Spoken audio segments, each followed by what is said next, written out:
Well, good morning from a rainy and very overcast London day. So typical London weather.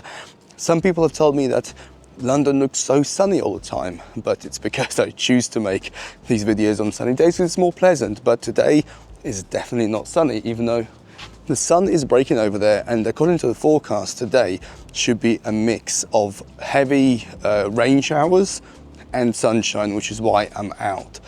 But the point of the video is not about specifically taking photos on a rainy/sunny day. It's actually about always learning. And so if you've been following my photography for a while, you would probably have a guess that I'm very much like a selfish photographer, in the sense that I take photos for myself and I just share them online. There is no kind of ulterior motive, there's no bigger sense of purpose or meaning to my work. I'm not here fighting social justice, I'm not here documenting conflicts or important events. I'm not even here bringing light to important topics. It's very much a selfish pursuit. I do it for my enjoyment, I do it for creativity, and that's how it's always been, and I've never questioned it. And I'm not saying that's going to change. However, my approach to how my work is perceived, it might not change, but it's been influenced a little bit. Yeah. Now there's an ongoing series on this channel, which is the interview one, where I speak to people whose work I look up to and try to learn more from them.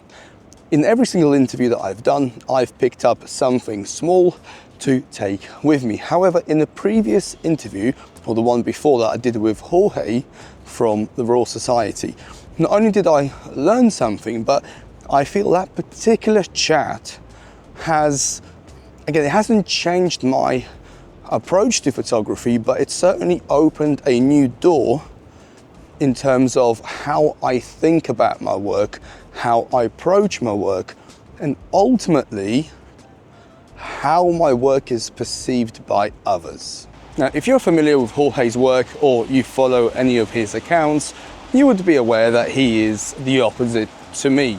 Whereas I go out to get a nice picture, he goes out to create a body of work and to tell a story, to bring light to a particular topic that is important to him at the time. And when I was doing this interview, he said one thing which has really stuck with me. He said, "You're not the story, you're the channel between the story and the viewer."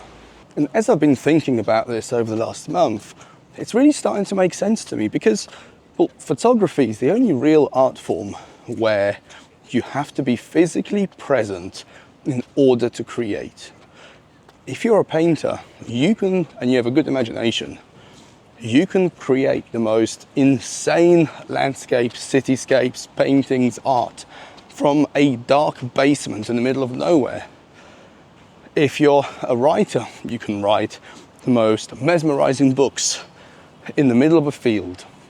But if you're a photographer, you need to physically go out there and find these stories, these scenes, and bring them to light.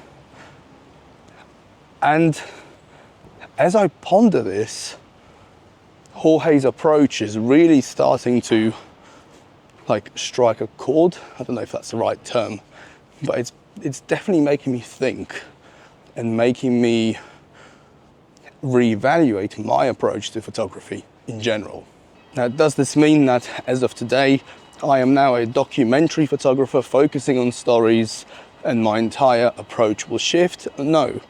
I still like how I shoot. I think, prefer my approach to photography, but this whole new angle is definitely going to have an influence, and I am trying to think how I can incorporate some of his world into some of my world, because I love my world, but I also really like and admire his world, and there must be a way to kind of combine the two.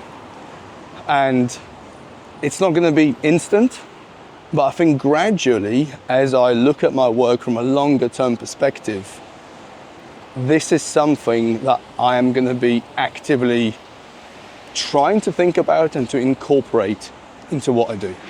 The moral of this video is to always be learning and always keep an open mind when it comes to how other people work and other ways of doing this craft. There are so many different ways to do photography, and no one way is right or wrong. There's just different paths that you can take. And by being aware of at least other paths, you can take bits of those approaches and incorporate them into your approach and create something unique. And if there's one thing that I've learned about photography, and I don't want to go down the whole life advice route, but life as well, is to always have an attitude of learning. Learning never stops. The moment learning stops, I think life stops with it. So, yeah. I've also forgot my socks today. Decided to just leave the house without putting my socks on and didn't think anything of it. Luckily, I got my pants on still, because that would have been embarrassing.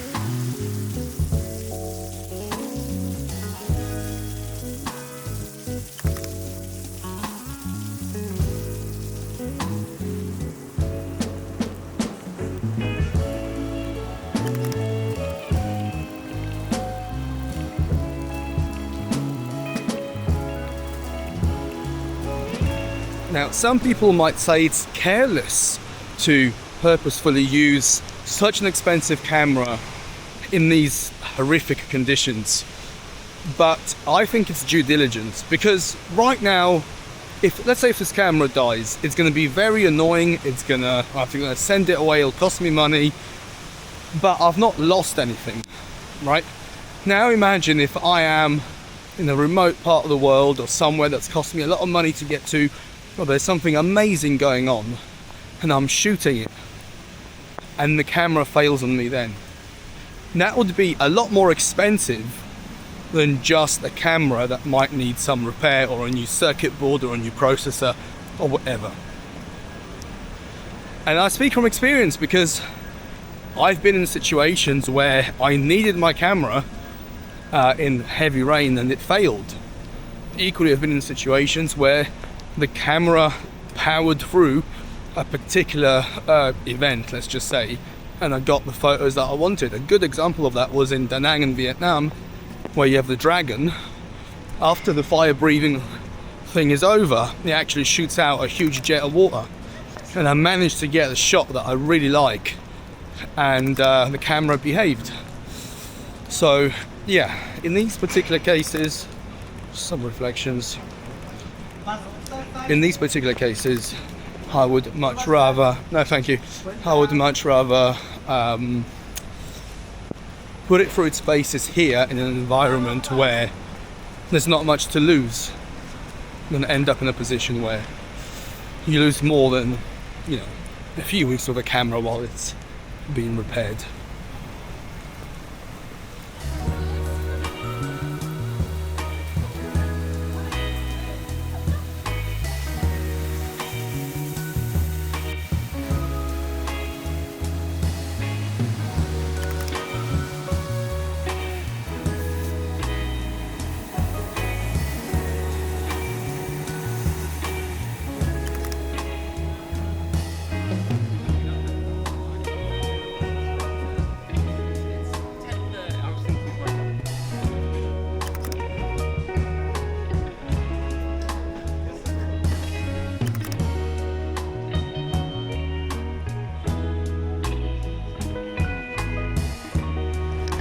Time to buy some socks.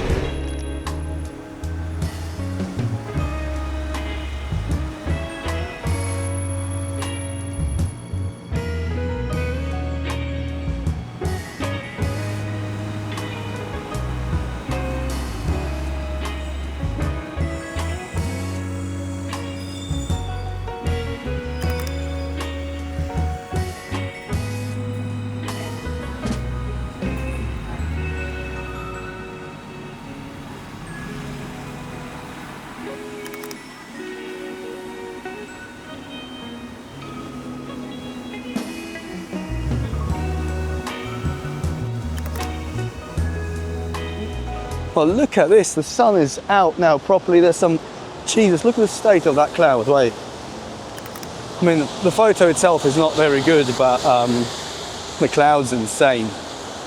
So of course the Sony A1 completely survived the downpour, but that's to be expected. This camera is designed for that. There might be a few people wondering why I've got a Sony A1, what happened to the A7R5. Now, the A7R5 was my main photography camera for the last 2 years. However, this summer I'm giving it to one of my mates who needs a camera but can't get one at the moment, so it's going to a better home. There will be a guide coming for it soon, don't worry, before it goes to my mate. Why I didn't go for the A7R6, primarily because of the buttons. Sorry, not the buttons, sorry, the batteries. They've changed the battery, which for me is kind of annoying because I've already got all the batteries and the chargers for it, and I don't want to waste any more money on this kind of stuff. So that's kind of the main reason, and because it's so expensive, the A1 II on sale wasn't that much more money, and it's a lot more camera for the money.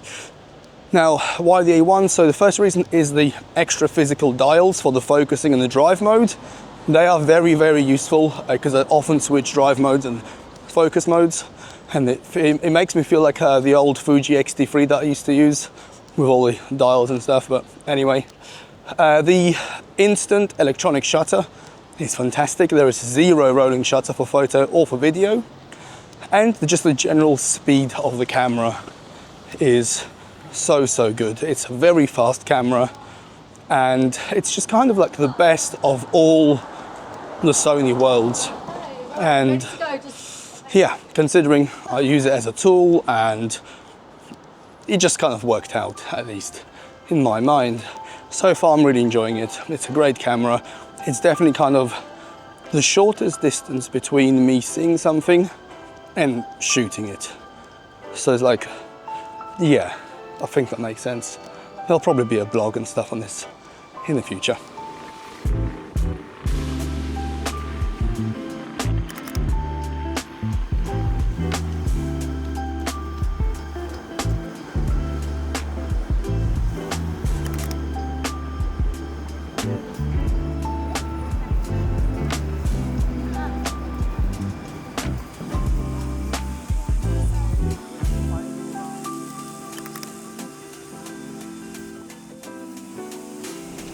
How cool does that look?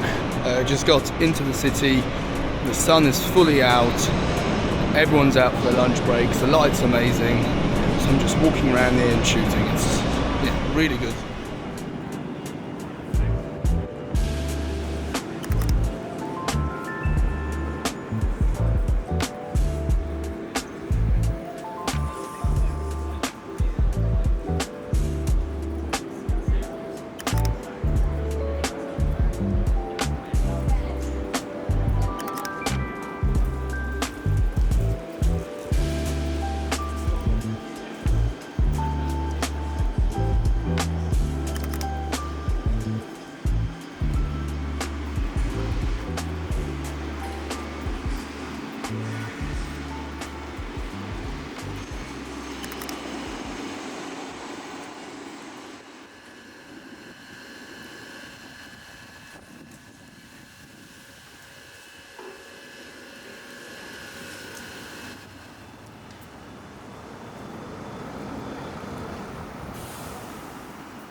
Alright, we've got a full-on thunderstorm coming in. The wind's picked up, the cloud behind me is horrific and I can hear the thunder.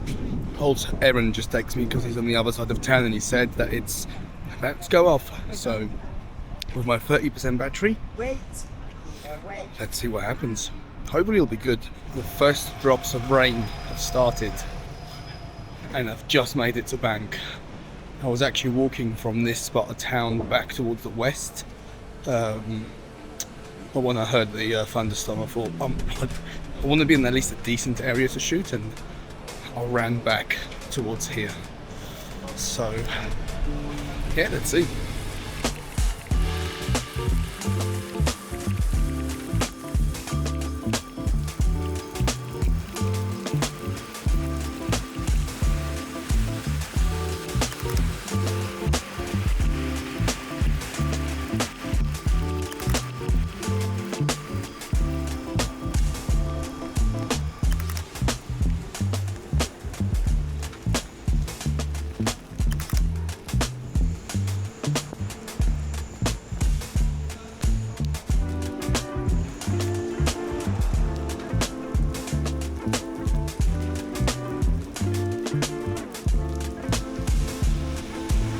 Now, there are some really cool clouds over there and the light looks really good, but I'm kind of done for the day. There's a few mistakes I've made today which result in me being completely soaked, unprepared, and I think I would much rather just take these lessons forward and come back on another rainy day better prepared.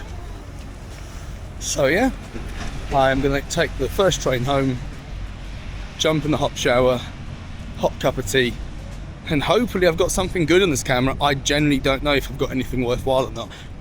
I think one shot from this morning, maybe two. The clouds are crazy, man. I mean, have I got enough battery for another photo? Just to give you an idea. Anyway, thank you for watching. Hope you've enjoyed this video. Hopefully it's cohesive, because I think it's been a bit all over the place, but yeah, waffling now. Thank you, and I'll speak to you in the next video. Bye bye. At this point, I want to quickly thank Squarespace for sponsoring this video. I've been a paying customer way before they supported the channel and have now been using their services for over 5 years. Squarespace is at the center of my online presence, and it's what drives my blog, portfolio, store and newsletter. I appreciate the simplicity of managing everything from a single app because it saves me time and gives me peace of mind knowing that I can make changes or deal with issues from my phone. If you have a business, a side hustle, or simply want your own little corner of the internet to host your photography or build something big, Squarespace offers all the tools you need across all devices. If you want to learn more, get a free trial and then 10% off your first purchase, use the link in the description or enter code RomanFox at checkout. Thank you again to Squarespace for sponsoring, and thank you for watching.